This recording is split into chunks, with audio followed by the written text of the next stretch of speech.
Hello everyone. तो आप लोगों को बहुत बहुत स्वागत है। फिर से अपने एक नए टॉपिक को लेकर के आया हूं। तो फटाफट से आप मेरे चैनल को प्लीज यूट्यूब चैनल को डॉक्टर.मलिक123 पर सब्सक्राइब करें। प्लीज आपसे कोई पढ़ाने का पैसा या फीस नहीं ले रहा हूं, सिर्फ आपसे सब्सक्रिप्शन मांग रहा हूं, वो भी आपको नॉलेज देने के लिए। मुझे एक टॉपिक को निकालने के लिए कई सारे 8 से 10 बुक का रेफरेंस लेना पड़ता है। तो प्लीज बहुत मेहनत करनी पड़ती है। तो प्लीज आप लोग सब्सक्राइब जरूर करें और पर डे मैं आपको वीडियोस देता रहूंगा। हेल्थ टिप्स से लेकर आपको मेडिसिन की पूरी लेक्चर डिजीज आपको पढ़ाता रहूंगा। तो अगर आप नर्सिंग के स्टूडेंट है, फार्मासिस्ट के स्टूडेंट है, पैरामेडिकल्स के स्टूडेंट है कोई भी, तो प्लीज प्लीज प्लीज मेरे चैनल से, मेरे टॉपिक से आप मेडिसिन सीख सकते हैं। और ये जेन्युइन है, मैं बुक का रेफरेंस लेता हूं, ना कि खुद से गढ़ मत के कुछ बनाता हूं। तो प्लीज सब्सक्राइब जरूर करें। धन्यवाद। तो आज मैं बताने वाला हूँ एनीमिया। एनीमिया का मतलब होता है खून की कमी, यानी शरीर में हीमोग्लोबिन की कम हो जाने को ही एनीमिया कहा जाता है। दोस्तों, ये हिंदुस्तान में बहुत ही, इंडिया में रेयर पाया जाता है, क्योंकि यहाँ पे प्रोटीन और फोलिक एसिड, आयरन वाले सप्लीमेंट, जो भी फूड इंटेक बहुत कम मात्रा में कर पाते हैं लोग, क्योंकि पॉपुलेशन बहुत ही ज्यादा गरीब लोगों की है। तो इसकी वजह से बहुत ज्यादा इंटेक नहीं कर पाते हैं जो ग्रामीण क्षेत्र के हैं।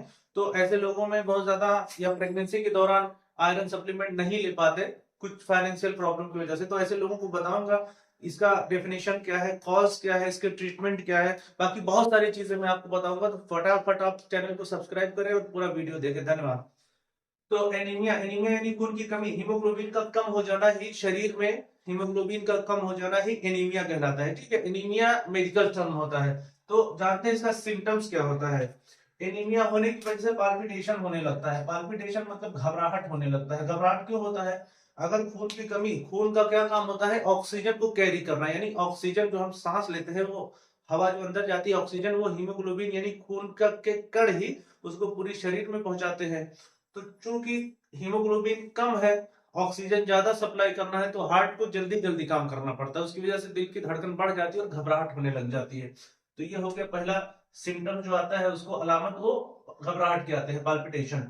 डिस्निया यानी सांस लेने में तकलीफ होना, जब हार्ट रेट बढ़ जाता है और पूरी तरीके से ऑक्सीजन भी सप्लाई नहीं कर पाता हीमोग्लोबिन कम होने की वजह से, तो जब बॉडी में ऑक्सीजन नहीं रहेगा ब्लड में, तो जाहिर सी बात है ब्रेथलेसनेस होने लगेगा, सांस लेने में तकलीफ, फैटिक, थकान जैसा महसूस होगा, क्योंकि हर पार्ट को ब्लड चाहिए एनर्जी के लिए। और बॉडी की जो एनर्जी जो है, जो खुराक है, वो ब्लड ही है। डिजीनेस, आंखों के सामने एकदम से अंधेरा जैसा छा जाता है, डिजीनेस हो जाता है, और पूरा एकदम से धुंधला धुंधला जैसा हैजीनेस होने लगता है, दिखाई देने लगता है। एकदम धुंधला, बोलते हैं कि धुंधला दिखाई दे रहा है एकदम से बैठ कर उठा तो। इरिटेबिलिटी, चिड़चिड़ापन रहेगा, वो इसलिए क्योंकि उसको नींद बराबर से, इंसोम्निया, नींद नहीं आएगी, उसकी वजह से उसको चिड़चिड़ापन रहेगा। टैकीकार्डिया, टैकीकार्डिया मतलब 1 मिनट में 100 बार दिल की धड़कन है उससे ऊपर चली जाए तो उसको टैकीकार्डिया बोलते हैं। तो टैकीकार्डिया में होता क्या है? टैकीकार्डिया होगा तभी तो पाल्पिटेशन होने का, घबराहट होगा तो टैकीकार्डिया होगा। हेडेक होता है। दिमाग को भी खून की जरूरत होती है, क्योंकि दिमाग का जो खुराक है वो भी जो ग्लूकोज वगैरह जो भी, वो भी ब्लड ही सप्लाई करता है। ठीक है, तो दिमाग का जो खुराक है वो भी ब्लड ही है। तो हीमोग्लोबिन कम होने के नाते सर में भी दर्द चालू हो जाएगा, क्योंकि वहां तक पूरी तरीके से ब्लड पहुंच नहीं पाता कम मात्रा में होने की वजह से। एमेनोरिया, फीमेल में मेंसेस यानी पीरियड्स की दिक्कत होने लगती है, पीरियड्स आगे पीछे हो जाता है, पीरियड्स नहीं आता है, पीरियड्स कम आता है, तो हीमोग्लोबिन की कमी की वजह से ये सब हो सकता है। लॉस ऑफ लिबिडो मेल्स में, यानी पुरुषों में सेक्स की इच्छा कम होने लगती है धीरे धीरे। एनोरेक्सिया, भूख की कमी हो जाती है। टिंगलिंग एंड नमनेस, हाथों पैरों में झुंझुनापन होने लगता है और सुन के जैसा हो जाता है। काफ मसल पेन, पैर के नीचे जो एक काफ मसल्स होता है, जो घुटने के नीचे और अ, बीच में जो मसल्स होते हैं, उसको काफ मसल्स बोलते हैं। ठीक है, तो उसमें पेन होने लगता है, शरीर में पेन हो जाता है, टिनिटस होता है, कानों में घंटी की जैसी आवाज आती है, और जीआईटी डिस्टर्ब हो जाता है, यानी पेट का जो रास्ता है वो डिस्टर्ब हो जाता है पूरी तरीके से। तो ये सब जो है सिम्टम आपको देखने के बाद जो है एनीमिया में मिलेगी, खून की कमी में। तो अब मैं आपको बताऊंगा इसमें साइन क्या क्या देखना पड़ता है। ठीक है, तो इसमें ज्यादातर जो पेशेंट आते हैं कि ये ऐसा सिम्टम लेकर के आते हैं, तो डॉक्टर क्या करते हैं, उसका नेल्स चेक करते हैं, नाखून, एक कैपिलरी देखने के ब्लड सर्कुलेशन कितना है कितना नहीं है, तो ये नेल्स चेक करते हैं। टंग देखते हैं, बोलते हैं जुबान निकाल के दिखाओ, उसको भी पैलर देखा जाता है। और आंखों के नीचे भी यहाँ पे ऐसा चेक करते हैं कि रेडनेस कितना है, उससे पहचानते हैं कि हीमोग्लोबिन की क्या मात्रा हो सकती है, लगभग लगभग में, एग्जैक्टली नहीं, उसके लिए तो लैबोरेटरी टेस्ट वगैरह करवाना पड़ता है। ये हो गया सिम्टम एंड साइन। अब देखते हैं कॉज क्या हो सकता है, ठीक है। तो कॉज पे चलते हैं, इसका कारण क्या होगा। एनीमिया, खून की कमी का कारण क्या होगा। मलेरिया, मलेरिया की वजह से हो सकता है। क्रॉनिक इन्फेक्शन जिसमें ट्यूबरकुलोसिस यानी टीबी, एचआईवी एड्स, और रेनल डिजीज, किडनी की बीमारी की वजह से भी होता है, खून की कमी होती है। प्रेगनेंसी, गर्भवती महिलाओं में, जॉन्डिस, पीलिया में भी हीमोग्लोबिन टूटता है, खून की कमी होती है। पाइल्स यानी बवासीर में भी ब्लड निकल जाता है तो खून की कमी होती है। हुकवॉर्म, हुकवॉर्म पैरासाइट होते हैं जो बोलते हैं ना कि पेट में कीड़े पड़ जाते हैं, बच्चों के बोलते हैं कि कीड़े पड़े हैं, वो वर्म होता है, वर्म, हुकवॉर्म की वजह से भी होता है। ट्रॉमा, किसी तरीके की चोट लग गई और ब्लड बहुत ज्यादा निकल गया तो उसकी वजह से भी होता है। B12 deficiency, vitamin B12 deficiency की वजह से भी होता है। फोलिक एसिड की कमी की वजह से भी हीमोग्लोबिन होता है, कम होता है, एनीमिया होता है। माल न्यूट्रिशन, खुराक कमजोर होना, यानी हिंदुस्तान में जो माल न्यूट्रिशन की समस्या तो पहले बहुत थी, अभी तो बहुत कम हो गई है। माल नरिशमेंट हो जाते हैं, यानी खुराक जो उनके खाने पीने की जो वो है वो कम हो जाती है। खाना पीना कम लेते हैं बच्चे, बड़े माल न्यूट्रिशन का शिकार हो जाते हैं, अच्छी डाइट नहीं ले पाते हैं, जिसकी वजह से ये सब तकलीफ होती है। क्रॉनिक डायरिया होता है,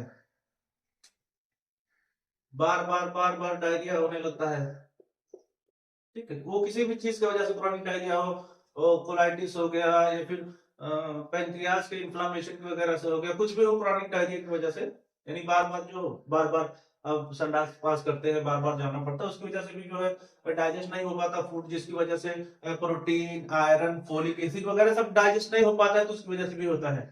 और ऑटो इम्यून डिजीज की वजह से भी होता है। यहाँ आप नोटिस करें, ऑटो इम्यून डिजीज मोस्टली जब डॉक्टर के पास पेशेंट आते हैं तो हीमोग्लोबिन यानी खून बढ़ाने का इंजेक्शन, लिक्विड कैप्सूल वगैरह दे देते हैं, फोलिक एसिड, लेकिन यहाँ ऑटो इम्यून पर नोटिस नहीं करते। तो अगर ऐसा कंडीशन है तो ऑटो इम्यून में ज्यादातर रिमेटॉइड आर्थराइटिस यानी घुटने का दर्द, सिस्टमिक लूपस एरिथ्रोमाइटस जिसमें गाल एकदम रेड हो जाते हैं, और बताया था आपको पिछले लेक्चर में कि पेट एकदम मून शेप हो जाता है, चेहरा मून शेप, पेट एकदम बल्ज आउट हो जाता है, निकल जाता है पूरी तरीके से, तोंद निकली होती है और एकदम लाल हो जाता है फेस, वो भी ऑटोइम्यून डिजीज है। सिस्टमिक लूपस एरिथ्रोमाइटस बोलते हैं एसएलई। अल्सरेटिव कोलाइटिस हो जाता है, कोलोन में इन्फ्लेमेशन होता है, ऑटोइम्यून डिजीज, ठीक है। फिर ऑटोइम्यून डिजीज की वजह से ल्यूकेमिया, ब्लड कैंसर की वजह से भी होता है, मैलिग्नेंसी, ठीक है। बोन मैरो डिप्रेशन अगर सप्रेस हो जाता है तो उसकी वजह से भी होता है। तो देखेंगे अगर बोन मैरो सप्रेस होता है तो कैसे, फिर देखेंगे ड्रग का उसमें कौन सी दवा लेने की वजह से भी हीमोग्लोबिन डाउन होती है। एंटी मलेरियल, मलेरिया की दवा लेने की वजह से भी, मलेरिया की दवा लेने की वजह से भी खून की कमी हो जाती है। तो गौर से देखिए आप लोग, पूरा lecture step by step note करते चलिए, ये सब जेन्युइन टॉपिक है, कोई भी एक वर्ड इसमें मिस या गलत नहीं दिखा सकता, क्योंकि ये अच्छी अच्छी बुक से, वोल्टर्स प्लूअर जैसी बुक्स का रेफरेंस लिया हुआ है, ठीक है। तो कोई इसमें वो नहीं है, एकदम परफेक्ट है। आप मेडिकल स्टूडेंट है तो ये सब टॉपिक लिख करके आपको अच्छा नंबर, बेहतर मार्क्स आ सकते हैं एग्जाम में। इन्वेस्टिगेशन में देखेंगे, एनीमिया की इन्वेस्टिगेशन में क्या क्या करेंगे, सीबीसी करेंगे जिसमें हीमोग्लोबिन हम लोग देख लेंगे। और यहाँ पर हम लोग सीबीसी की जगह सिर्फ हीमोग्लोबिन ही चेक कर सकते थे, लेकिन होना क्या है, अगर बोन मैरो डिप्रेशन है, बोन मैरो डिप्रेशन है तो हमको आरबीसी, डब्ल्यूबीसी और प्लेटलेट ये तीनों कम हो जाएगा, तो इसलिए सीबीसी ही कर लेंगे। एमपी का टेस्ट करेंगे, malarial parasite, tuberculin test, TB के लिए करेंगे, एलएफटी करेंगे, जॉन्डिस वगैरह देखेंगे, बी12 करेंगे, एएनए करेंगे। एएनए जो होता है ऑटो इम्यून डिजीज के लिए स्पेसिफिक है। वैसे तो आर फैक्टर करके काम चला लेते हैं, लेकिन स्पेसिफिक जो और थोड़ा अच्छी टेस्ट है वो एएनए में आता है, ठीक है। अब आते हैं ट्रीटमेंट में, सीधा सीधा ट्रीटमेंट में क्या करते हैं, कैप्सूल, डेक्सोरेंज या तो सीरप या ऑर्टिन दे देते हैं। इसमें फोलिक एसिड, आयरन, बी12 वगैरह सब मिला रहता है, पूरा कंपोजिशन रहता है फोलिक एसिड वगैरह वगैरह। तो इसको ओडी डोज में देते हैं, सिंगल डोज में 3 महीने के लिए, मिनिमम 3 मंथ।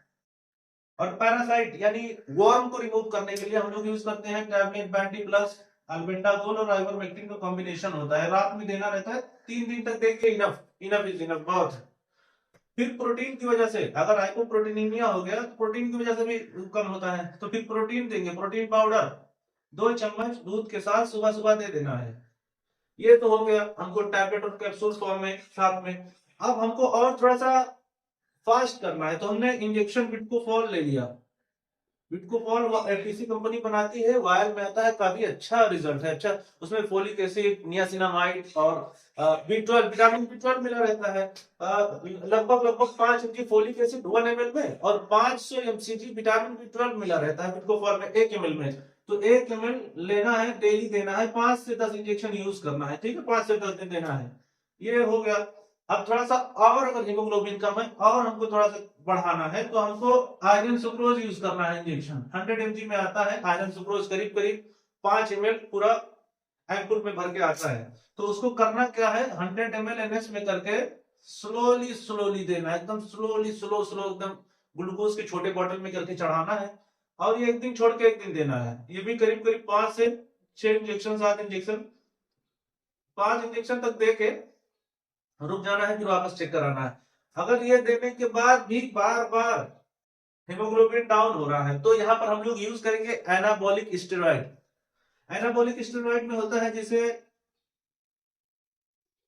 डेकाड्यूराबोलिन, बहुत फेमस नाम है डेकाड्यूराबोलिन, 50 mg, 50 mg एट यानी जवान लोगों में यूज करेंगे 3 से 5 इंजेक्शन।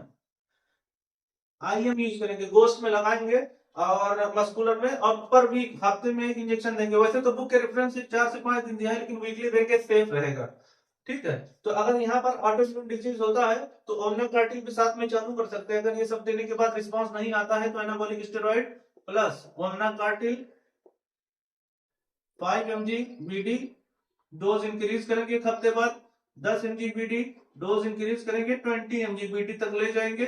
करीब करीब 15 दिन तक हर 5 दिन पर डोज बढ़ाते रहेंगे। और ले जाने के बाद जब 5, 10, 15 दिन, 20 दिन हो गया, उसके बाद डोज टेपर्ड ऑफ करेंगे, धीरे धीरे करके 1 से 1.5 महीने में बंद कर देंगे। और सबसे ज्यादा अगर जैसे रेनल फेलियर वगैरह हो गया या कोई भी रेनल का केस हो गया, बहुत टिपिकल कंडीशन हो गया, तो ऐसे कंडीशन में एरिथ्रोपोएटिन इंजेक्शन आता है। ये आपको प्रैक्टिस में, जनरल प्रैक्टिस में यूज नहीं करना है, इसको सिर्फ जान लीजिए। एरिथ्रोपोएटिन इंजेक्शन आता है 2000 इंटरनेशनल यूनिट का, इसको सबक्यूटेनियस या स्लो आईवी देना रहता है। ये 2-3 हजार का इंजेक्शन आता है, काफी कॉस्टली, और इसको सुपर स्पेशलिस्ट डॉक्टर ही देते हैं। तो मेरा चैनल आपको अच्छा लगा तो प्लीज सब्सक्राइब करें, और प्लीज सब्सक्राइब करें। मैं आपसे कोई पढ़ाने का फीस पैसा नहीं ले रहा हूँ, सब्सक्रिप्शन मांगा तो प्लीज सब्सक्राइब करें। थैंक यू वेरी मच, धन्यवाद।